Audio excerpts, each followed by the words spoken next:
Fala pessoal, mais um ManzaCast para vocês, Lúcio Manzanetti. Bom, queria falar que nosso canal é dedicado a falar sobre arquitetura, construção, engenharia, trazer lojistas, todo mundo ligado ao setor da construção civil. Também quem quiser fazer uma produção de podcast, a gente tem um estúdio lindo aqui em São José dos Campos, só entrar em contato com a gente aqui, beleza? Agradecer também os patrocinadores, Obratec Projetos, Polo Vale Decor. Um abraço para vocês. Bom, hoje a gente tem um episódio especialíssimo aqui, né? Um episódio internacional. A gente está aqui com o Rodrigo Sequeira, que é de Açores, são ilhas em Portugal, né? No Atlântico ali. Fala, Rodrigo, tudo bom? Tudo bem, obrigado. Obrigado pelo convite. Tudo bem? Tudo jóia. Bom, vou contar um pouco aqui da história do Rodrigo. Rodrigo, quem é o Rodrigo? Conta pra gente aqui. Então, é uma pergunta bastante difícil de responder. É quase como uma autobiografia em que, obviamente, queremos sempre falar das coisas boas, mas também temos que falar da nossa história de vida para percebermos o que é que o Rodrigo de hoje, o resultado do Rodrigo de hoje, resulta obviamente de várias situações, umas boas, outras menos boas, portanto todo o nosso caminho de vida acaba por ser uma estrada sinuosa em que nessa estrada nós vemos algumas pedras pelo caminho que só nos ensinam a crescer e eu acho que todo o meu percurso desde jovem até hoje, o meu resultado é efetivamente esta caminhada longa que eu percorri. Falando obviamente a nível profissional, tive uma infância privilegiada, no sentido em que venho de uma família com algumas condições financeiras e com algumas condições intelectuais que facilitaram de certa forma o acesso à cultura, à leitura, às viagens. Portanto, eu acabei por ter uma educação que fazia parte, eu tinha que ser bom aluno, eu tinha que estudar, tinha que tirar um curso universitário, porque fazia parte. Portanto, para mim sempre foi um percurso bastante normal ser bom aluno, era uma coisa quase que obrigatória. Você cresceu em Açores mesmo? Sim, então, eu cresci numa ilha, na verdade é um arquipélago composto por 9 ilhas, é uma região autónoma de Portugal. Portugal é dividido por 3 grandes regiões: Portugal continental, onde está obviamente adoçado ao continente europeu, onde tem Lisboa, Porto, o Algarve, e depois tem 2 regiões autónomas, a região da Madeira e a região dos Açores. E esta região é uma região com um clima mais tropical, portanto não é o clima tropical do Brasil, mas é um clima entre o oceânico e tropical. São ilhas vulcânicas, portanto nós somos compostos, são 9 ilhas que são formadas pelas crateras dos vulcões. Há quem diga que a Atlântida tenha surgido aqui, por exemplo, mas fora de brincadeiras, a verdade é que nós somos uma região bastante rural e, por ser bastante rural, dedicada à produção de leite, à criação de gado, temos produção de chá, temos produção de ananás, vocês chamam abacaxi, nós temos ananás. Portanto, sim, temos goiabas, por exemplo. Para nós sempre foi normal comer goiabada. Quando eu fui ao Brasil pela primeira vez, eu disse, que interessante, no Brasil também se faz goiabada. E pelos vistos, vocês também faziam, portanto, não sei quem fez primeiro, mas achei muita graça a essa situação. Já esteve aqui no Brasil já alguma vez, então?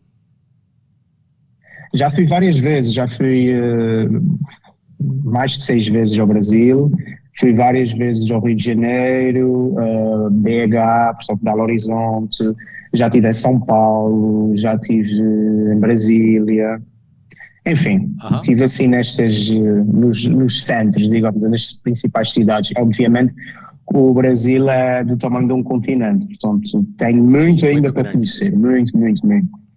Mas isso para dizer que nós nos Açores, por ser uma região muito pobre, é considerada uma das regiões mais pobres de Portugal, acabava por haver uma grande diferenciação entre os pobres, digamos assim, e as pessoas com outras condições, que podiam estudar, que podiam viajar, e eu felizmente tive essa facilidade, não é? De poder ir tirar um curso superior a Lisboa.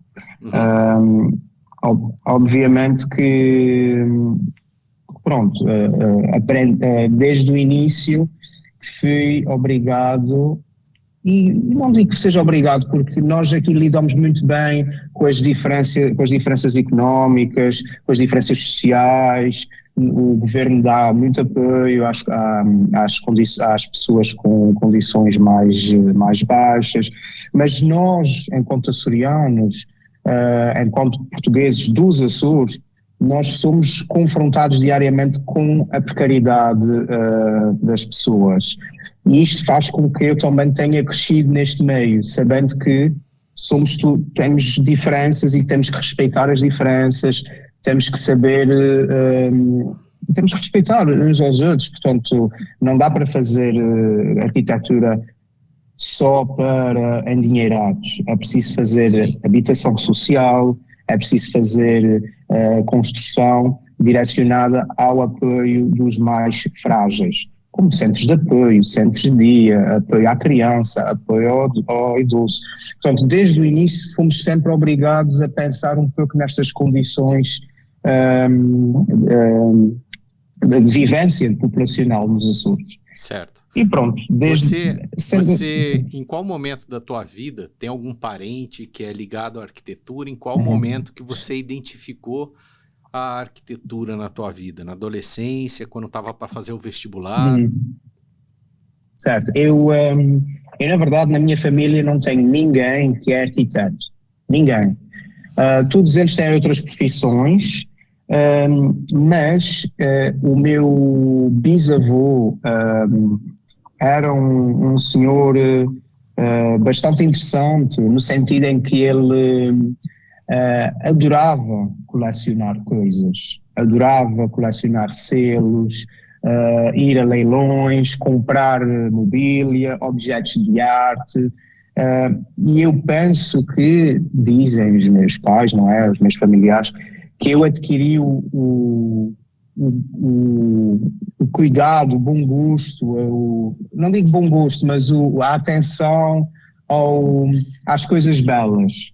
E essa atenção e o interesse às coisas belas, de eu gostar de fazer coisas bonitas, podem ter vindo um pouco dessa pessoa, do meu bisavô.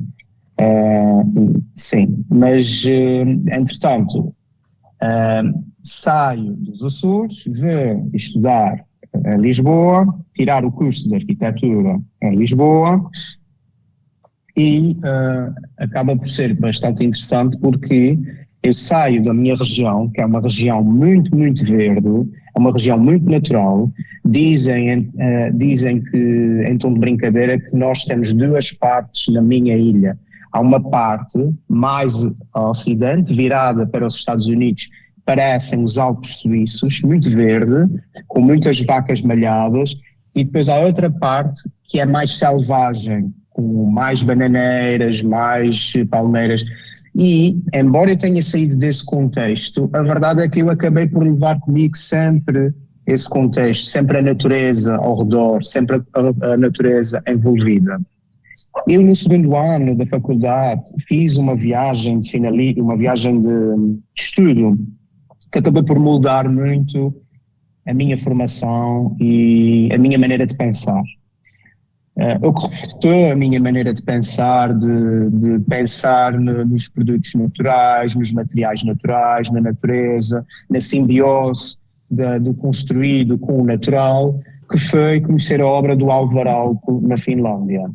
E conhecer a obra dele, portanto, a utilização imensa dos vãos amplos que fazem uma ligação ténue entre o interior e o exterior, a utilização da madeira, dos ripados da madeira, ainda nos anos 20 e 30, mesmo sabendo que é um edifício extremamente frio, portanto, havia essa ligação entre o natural e o exterior. E não era uma prisão, as casas não eram prisões de porta e janela. E isto criou em mim um deslumbre e uma paixão de fazer as casas e a minha arquitetura desse jeito. Isto foi a primeira etapa.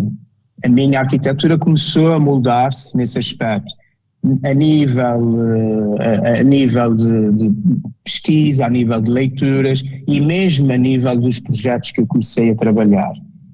Depois, com o tempo, as minhas viagens de faculdade, obviamente filas em várias pelo mundo, mas a que me chama mais a atenção foi outra viagem que fiz, que foi a minha primeira ida ao Rio de Janeiro, que conheci obviamente a obra do Oscar Niemeyer, e mais uma vez havia essa ligação da natureza e do exterior para o interior, enfim, todas essas ligações. E assim foi, a minha arquitetura começou-se a moldar cada vez mais em detrimento destas questões de natureza versus construir. Entretanto, a minha tese final de mestrado... Você falou que foi em Lisboa estudar, né, arquitetura. E durante a experiência da faculdade ali, você trabalhou em outros escritórios ou depois de formado? Como é que foi essa formação aí? Em Portugal, eu tenho a leve ideia de que no Brasil os estudantes começam a trabalhar ou a estagiar durante o curso. É no último ano.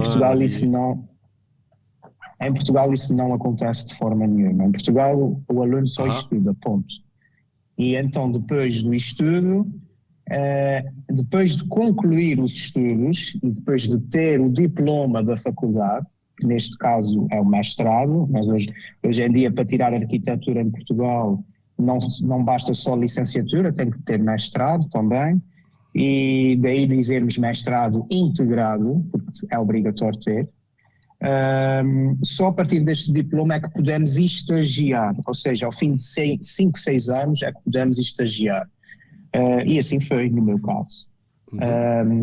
No meu caso em particular, nós pudemos escolher o tema da nossa tese, e eu, saindo dos Açores, que foi o último lugar de Portugal que tinha favelas, ou seja, que tinha barracas, construção informal. Obviamente hoje em dia já não temos nada disso, porque o governo apoia na construção de habitação social. Mas até aos anos 90 ainda tínhamos algumas barracas, construções informais em Rabo de Peixe, que é a zona mais pobre de Portugal, chama-se Rabo de Peixe. E eu achei interessante trabalhar essa questão das construções informais. Então pensei ir ao Rio de Janeiro, no entanto já é uma cidade com muito trabalho à volta das comunidades. Pensei em Belo Horizonte, que também já tem muito trabalho à volta das comunidades. Pensei nos Moçambiques, em Angola. No entanto, sempre tive esta ligação com a natureza e sempre tive o deslumbre da natureza, o papel e a força da natureza. Então, decidi trabalhar nas favelas do Bangladesh. Fui para lá, fiquei lá uns meses a viver e a trabalhar com as comunidades de lá, das favelas, porque as favelas lá, as construções informais lá, são adaptadas com base na própria natureza, ou seja, lá eles têm as monções, portanto a elevação do caudal do rio, do delta, e isso faz com que muitas das casas fiquem alagadas e submersas, então têm que estar sempre sob estacas, e estas estacas têm que estar sempre a ser mantidas e refeitas. Portanto, sim, madeira. Bambu. Sim. Bambu. Portanto, foi uma lição de vida, uma experiência de vida, foi um trabalho obviamente académico, porque foi um trabalho levado ao extremo, não é? Onde não havia casas de banho, onde não havia cozinhas, onde se vivia em comunidade, várias barracas equivaliam a uma família. Portanto, são ligações que talvez em outros tempos fizessem sentido, hoje em dia cada vez menos, cada vez menos se vê e faz menos sentido por causa das condições de salubridade e enfim. É um trabalho muito bom. Após isto, acabei os meus estudos, terminei os meus estudos e comecei a trabalhar, estagiei no ateliê do Pedro Maurício Borges em Lisboa, um ateliê cujo arquiteto é professor universitário em Coimbra e já ganhou alguns prémios nacionais e internacionais, trabalhei lá. Muito bom, né? Traz uma experiência fantástica aí para você e para a sua carreira, né? Sim, sem dúvida, sem dúvida. Aprendi bastante com ele. Lá está outro arquiteto que dava muita importância à ligação do interior para o exterior e aí, nessa altura, com o background do Álvaro Alto, com o background do Oscar Niemeyer e com o background da ligação das construções informais à natureza, porque eu tive que utilizar muita madeira, naquele caso bambu, comecei a aprofundar e a pesquisar outros arquitetos que me levaram, dentro desta continuidade do Álvaro Alto, arquitetos brasileiros pelos quais me apaixonei totalmente. São eles, por exemplo, o arquiteto do Estúdio Jacobson, o Márcio, nós cá chamamos Márcio Kogan, não sei se vocês chamam assim, Márcio Kogan, ou Kogan, não sei como é que vocês chamam. Não conheço. Vou dar uma são pesquisada. Arquitetos brasileiros.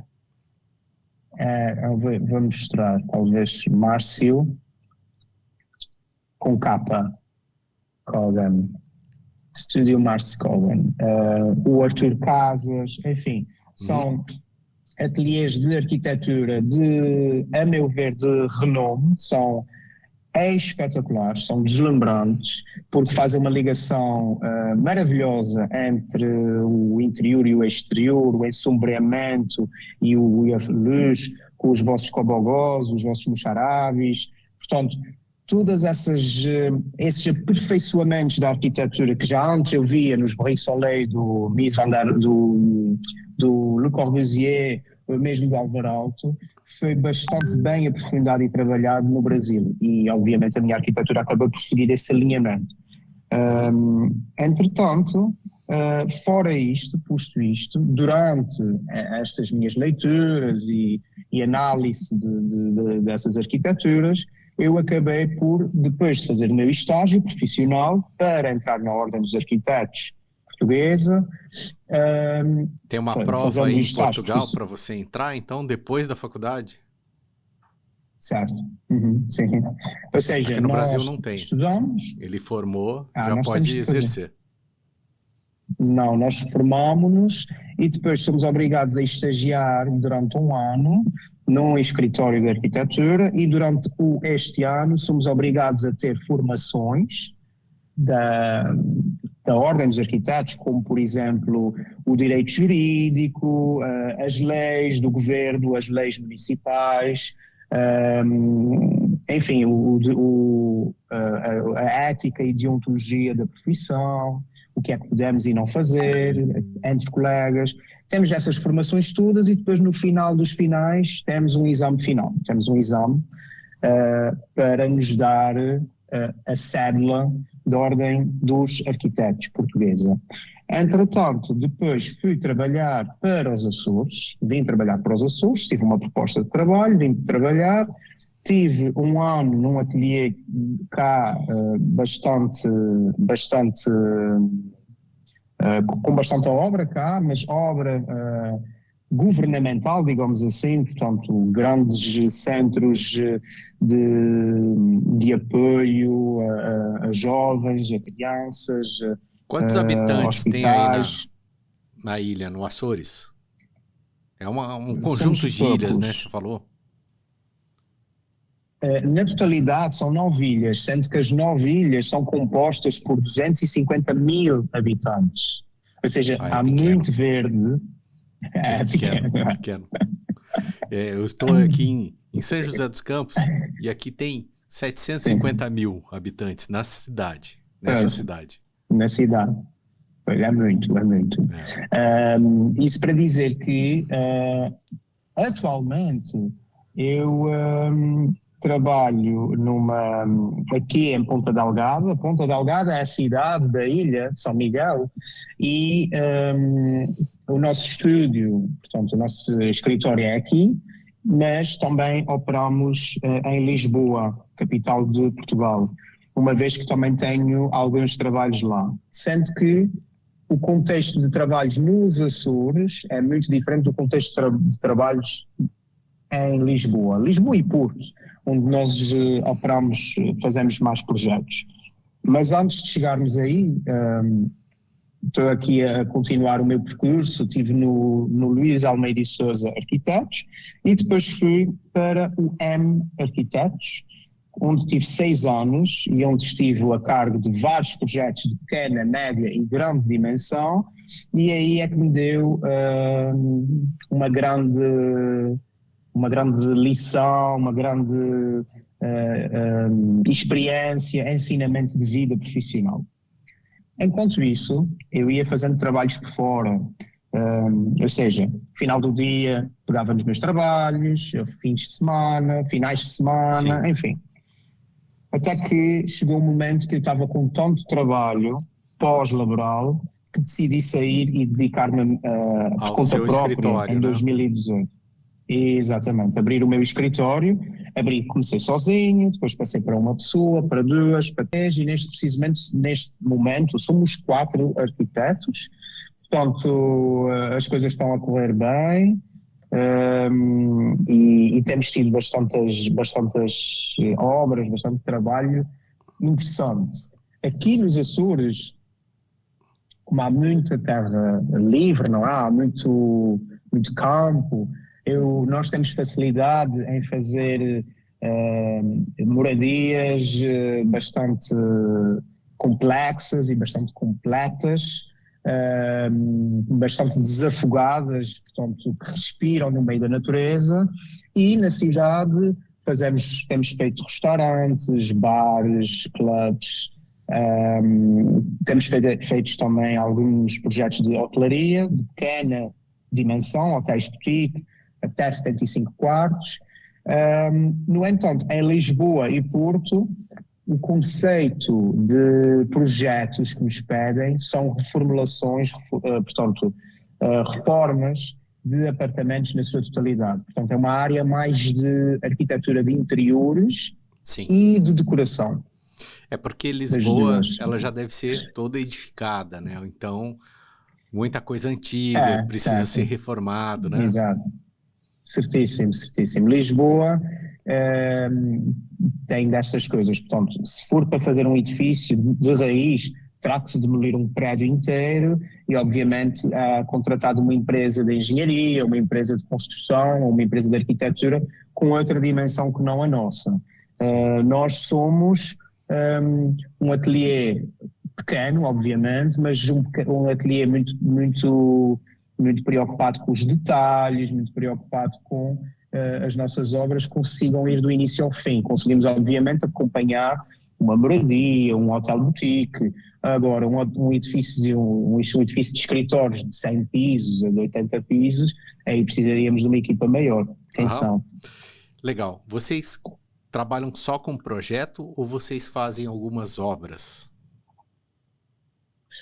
Então, nós fazemos só projeto, só desenho, nós fazemos estudo prévio, projeto de licenciamento, projeto de detalhe, projeto de execução e acompanhamento da obra. Todos os empreiteiros ou construtores, nós articulamos com eles propomos ao cliente A, B ou C, de forma a que eles façam o projeto com estes de nossa confiança, digamos assim. Complementares, Mas você está nós dizendo, fazemos... ou a parte de obra? Vocês fazem a parte de arquitetura e depois os complementares, Certo. estrutura, hidráulica e elétrica, vocês repassam isso? Temos duas opções. Há clientes que pedem para nós articularmos esse valor, ou seja, na nossa proposta de honorários, Entendi. fazemos a proposta de arquitetura e a proposta de especialidade. Aqui em Portugal chamamos a especialidade.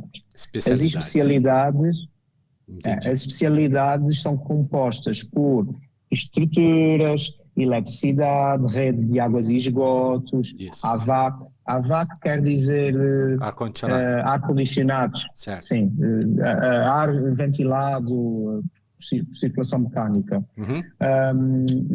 Temos o ITED, enfim, há vários projetos dentro do pacote da especialidade. Certo. Se o cliente quer que sejamos nós a fazer, nós subcontratamos. Certo. Beleza, Rodrigo. Então vamos mostrar um pouco aí dos seus projetos. Esse aqui é o Bar certo. Raiz, né? Ponta Delgada, Açores, Portugal. Certíssimo. Portanto, este foi o primeiro bar, o primeiro projeto que eu fiz ainda em 2016. Fiz a título autónomo, digamos assim, sim. Autoral. E foi um projeto que foi bastante complexo, no sentido em que era um edifício antigo, no centro histórico de Ponta Delgada. Até conseguimos ver uma das imagens. Parede de pedra. Exato. Todas elas de pedra, todas as janelas viradas para a igreja principal da cidade, que é a igreja matriz. Ou seja, não podíamos mexer de forma nenhuma na fachada, só podíamos mexer no interior. Isso aqui é um lavatório de pedra? Nós arranjamos uns lavatórios, uns bebedouros típicos antigos, rurais, obviamente. A nossa pedra é muito preta, porque é vulcânica. A nossa ilha é vulcânica, na verdade. Nós temos rochas e mais rochas muito negras, chamam-se basalto. E por isso é que a nossa rocha, de um modo geral, é muito escura. Nós, na primeira foto lá de cima, conseguimos ver a torre cineira da igreja, portanto, dá para perceber a proximidade do bar perante a igreja. É uma principal. Janela ali que deu, então, ele deu para o relógio da igreja. Exato. Ali. Certo. Nós não podíamos alterar o edifício, portanto, tivemos que manter o existente. E no topo da mezanine havia uma varanda, uma mansarda, janela mansarda, como se diz, que vira para a própria igreja. Este bar, obviamente, por ter muita frequência de gente, por ser muito frequentado, obviamente disputou para outros projetos do género. Fiz outros bares, acabei dos bares, os bares acabaram por ser vistos por muita gente e acabei por fazer outras moradias, e assim tornou-se numa bola de neve, obviamente positiva, não é? Claro. Para nós, escritório, porque foram cartões de visita, digamos assim. As pessoas entravam, viam, gostavam e diziam eu quero um projeto feito. Tem até outro aqui, deixa eu abrir. É o Elite Club?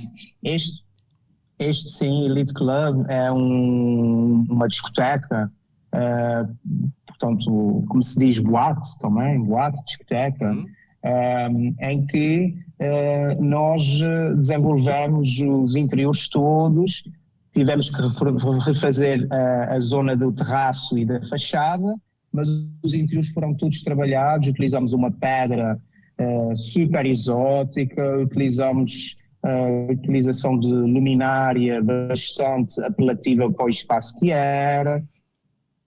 Portanto, obviamente nós temos que estar sempre a procurar materiais novos, a ver novas junções de materiais, procuramos papéis de parede, tivemos a ver o que é que poderia funcionar ou não. O trabalho do arquiteto é este, é fazer muitas análises, muita viagem, Costumamos ir ao Salone del Mobile em Milão, portanto, costumamos ir a Maison de l'Objet, portanto, há várias viagens que somos quase que obrigados a fazer para conhecer estas novidades dos interiores. Sim. Posto isso, podemos passar também para outro interior, para finalizarmos os interiores, digamos assim, que é o restaurante Fuji. Portanto, saímos de um clube completamente iluminado, completamente 80s, e passamos para um restaurante Fuji super singelo, muito simples, muito japónico, onde se vê muita madeira, o preto em contraste com a madeira de carvalho, portanto, e a palhinha, portanto, elementos muito simples para um restaurante para o conceito do restaurante, que é obviamente a comida japonesa. Portanto, tudo o detalhe foi tido em conta, foi feito tudo à medida e obviamente a carpintaria também teve que ser de excelência para chegar a estes resultados. Podemos passar agora para a Casa da Encosta, por exemplo, para terem uma ideia de outra casa que nós fizemos, de uma casa. É um terreno que está tudo ele virado para o mar. Entramos, obviamente, por esta parte, que é tudo ele, são 2 volumes maciços, um menor do que o outro. Se vocês conseguirem ver na segunda imagem, nesta mesmo, vê um volume com uma parte de ripado de madeira que está à frente de um outro maior, mais alto, e quase que fecha. Parece uma caixa de fósforos, digamos assim, um dentro do outro. E depois tudo ele virado para o mar. Não temos todas as fotografias no site, mas toda a casa está virada para o mar. Tem uma piscina ali, né? Tudo aqui, com vidro ali, de frente para o mar. Exatamente, sim. Olha aqui a vista podemos aí. ver. Nossa. Jantar aí. Não está.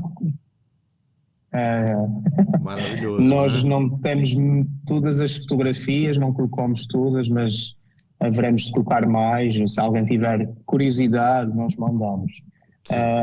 Mas, acima de tudo, nós quisemos fazer com que a casa não se conseguir ver aí por esta imagem.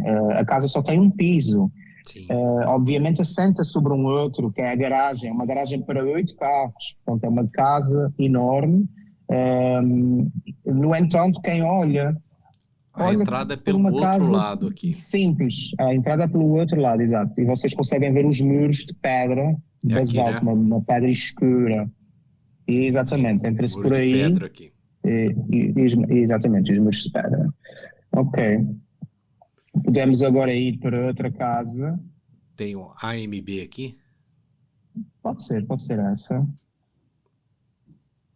Pronto, a AMB, aqui são 2 volumes em perpendicular, utilizam a madeira, também como portadas, digamos assim. Todos os vãos são altos de baixo a cima, portanto, de laje a laje. Isto são 3Ds, sim. A obra são 3Ds, a obra está em fundações ainda, ou seja, já foi aprovado o licenciamento na arquitetura e agora está em processo de construção. E aqui ela é em balanço mesmo, esse volume aí? Este projeto teve uma questão bastante interessante, porque para o volume de cima se aguentar precisa de um pilar gigante. E esse pilar, para não ficar muito bruto na natureza, nós vestimos a espelho. Por isso, na verdade, tem um espelho por baixo. E, na verdade, é um pilar. Não sei se conseguem ver bem o espelho. Estou vendo. Mas, isso. E aqui a intenção é...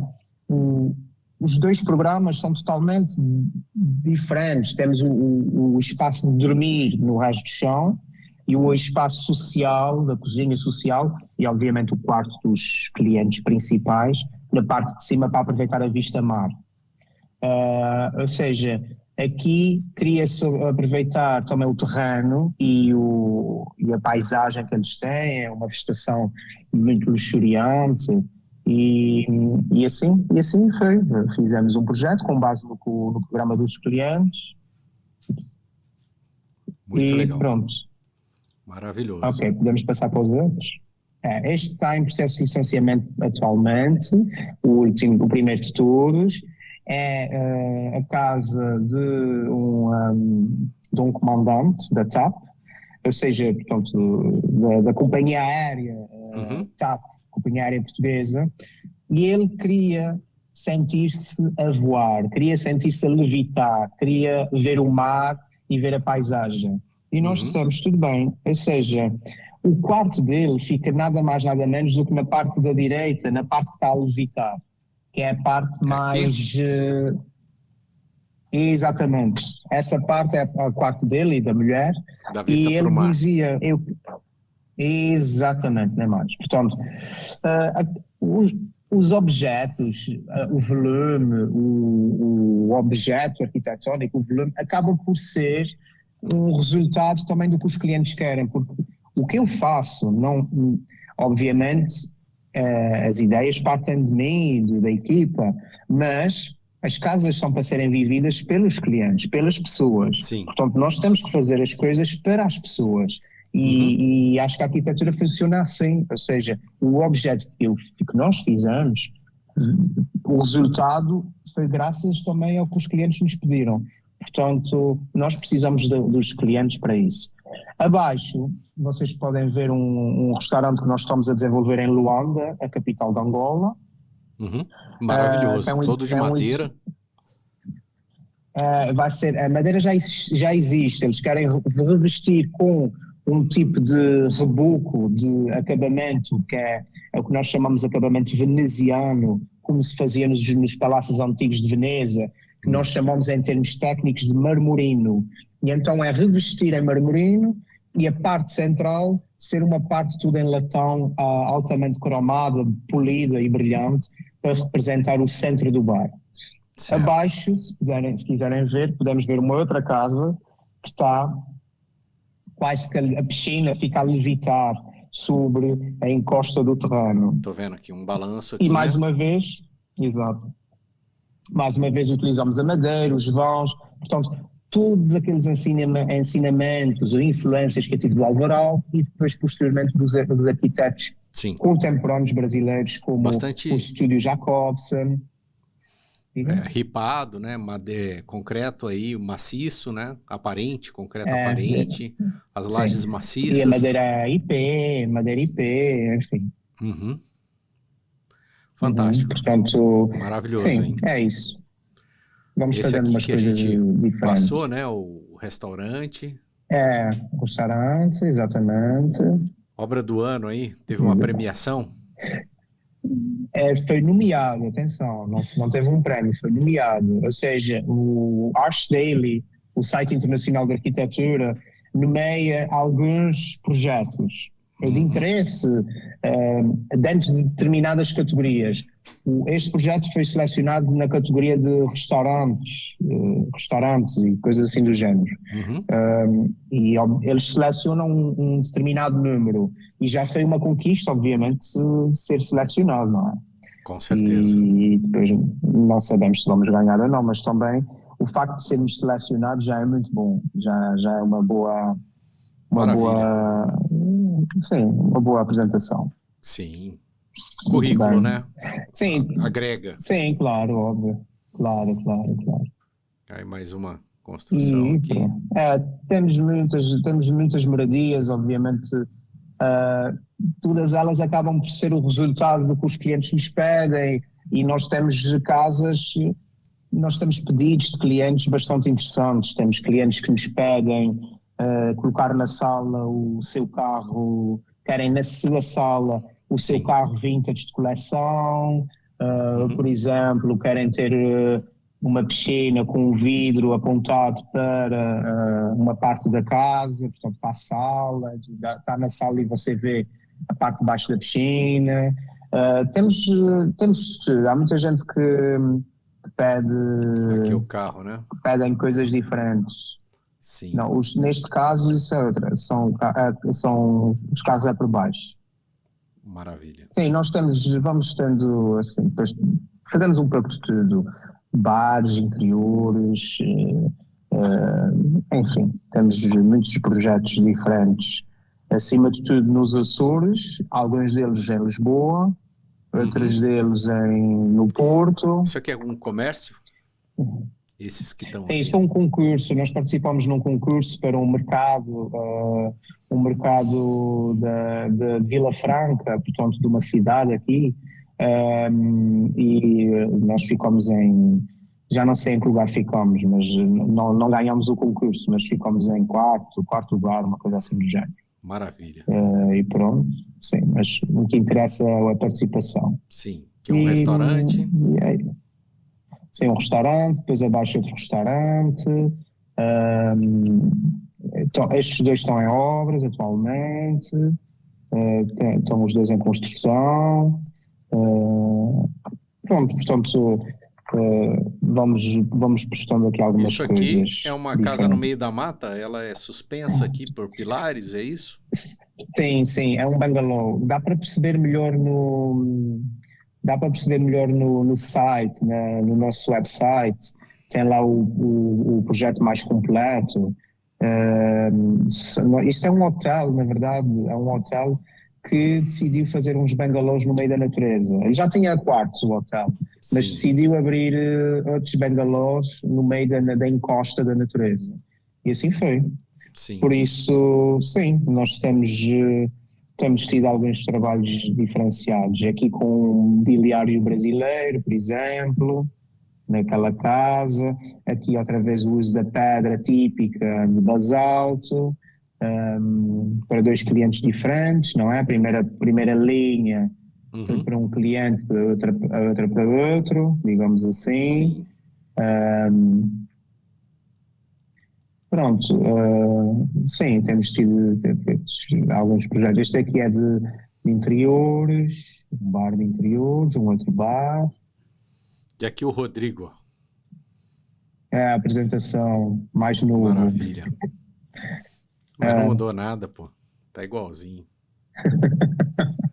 É o Rodrigo. Tô brincando. Parabéns aí pelo seu trabalho, cara. Fantástico. Obrigado. Maravilhoso. Obrigado. Quem quiser contratar o Rodrigo Sequeira Dias, como é que faz? Olha, entre em contato conosco através do WhatsApp, pelo nosso número de telefone, WhatsApp, ou então manda e-mail para o info. WhatsApp direto ali no link do Insta? Ou não? Sim, por exemplo, pode ser. Eu não sei se no link do Insta tem... O Insta eu tô vendo aqui, é @Sequeira, com SE de elefante, Sequeira Dias, _ arquitectos. Pode entrar em contato diretamente no Instagram de Sequeira Dias _arquitectos, porque em Portugal ainda se escreve com C, arquitectos. Certo. Ou então pode mandar pelo número de telemóvel, obviamente pelo WhatsApp, ou então mandar e-mail pelo info@sequeiradias.com. Mas nada como mandar mensagem, talvez diretamente pelo Instagram. Beleza. Ou pelo próprio site, o site tem todos os contatos, o website.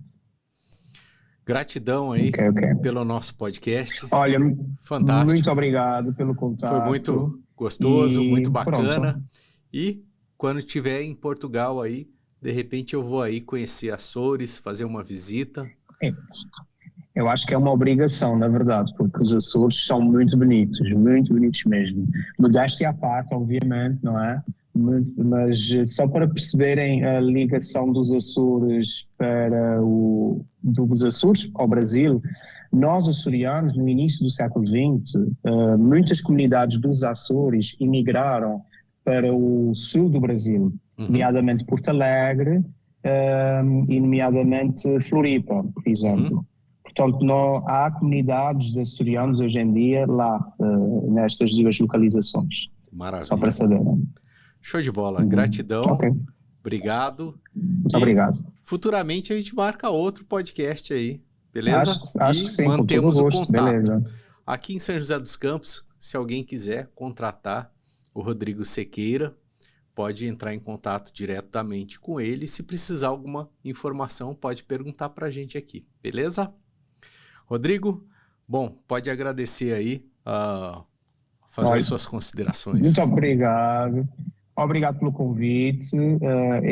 Espero que me tenham entendido totalmente com o meu sotaque, porque, embora seja português, para piorar, o meu sotaque nos Açores ainda é mais cerrado, é muito francesado. Não, foi tranquilo. Portanto, deu para entender muito okay, bem boa. aqui. Foi.